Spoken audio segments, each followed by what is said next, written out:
5 ছেপ্টেম্বৰত চাপতগ্ৰাম চাকাতি মণ্ডল সাংগঠনিক সভা এখন আৰম্ভ হয়। এই সভাখনত উপস্থিত থাকে প্ৰাক্তন MLA ডক্টৰ অশোক কুমাৰ সিঙি, মণ্ডল সভাপতি বিকাশ চন্দ্ৰ ৰায় আৰু জিলা সভাপতি দেৱজিৎ বৰকলিতা আৰু তাতে উপস্থিত থাকে প্ৰভাৰী আমাক দীপক সাহা ডাঙৰীয়া। আমি যিখিনি কালি আমি অধ্যয়ন কৰিব পাৰিলোঁ যে দীপক সাহা ডাঙৰীয়াই যি আমাক উপদেশ দি গৈছে, এই উপদেশ মতে যদি আমি কাম কৰোঁ তেতিয়া আমাৰ সাকাতি মণ্ডলে বহুত গুণে আমি আগবাঢ়ি যাব পাৰোঁ। আৰু মুখিয়া ডাঙৰীয়াক ধন্যবাদ জনাব লাগে যে চাপতগ্ৰাম চাকাতি মণ্ডল হৈ যি কষ্ট কৰি আছে আৰু যি সুনাম কৰি আনিছে তাৰে কাৰণে আমি আৰু বেছি কষ্ট কৰিব লাগিব আৰু এই কষ্টৰ যোগেদি আমি সাকাতি মণ্ডলৰ আমি নাম উজ্বলাব লাগিব। আৰু 2026ত যি আমাৰ টিকেট পাব তাৰ আমি দিনে নিশাই কষ্ট কৰি আমি জিকাই আনিব লাগিব।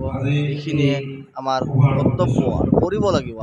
আমাৰ যি বুথৰ সভাপতি ভূপেন্দ্ৰ বড়োক মৰ্চাসকলক নিৰ্দেশ দিছে, নিৰ্দেশ মৰ্মে আমি কাম কৰিব লাগিব। এই কামেৰ যোগেদি আমি সাকাতি মণ্ডলৰ আমাৰ সুনাম কৰিব লাগিব আৰু যিয়ে নাপাওক কিয় টিকেট আমি তাৰে হৈ আমি কাম কৰিম। আৰু আমাৰ আশা যে আমাৰ প্ৰাক্তন MLA বিধায়ক অশোক কুমাৰ সিঙিয়ে টিকেটখন পাব বুলি আমাৰ আশা আছে আৰু সি MLA হৈ আহিব বুলিও আমাৰ আশা আছে।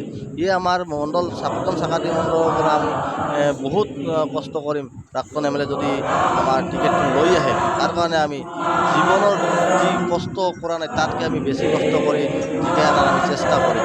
আৰু এই চেষ্টাৰ ফলেদি আমি দেখুৱাব বিচাৰিম চাপতগ্ৰাম চাকাতি মণ্ডল বেছিভাগ সম জিলাৰ অন্তৰ্গত আমি যে বিজেপিৰ MLA প্ৰাক্তন MLA অশোক কুমাৰ সিঙক আমি জিকাই অনাৰ সক্ষম হ'ম।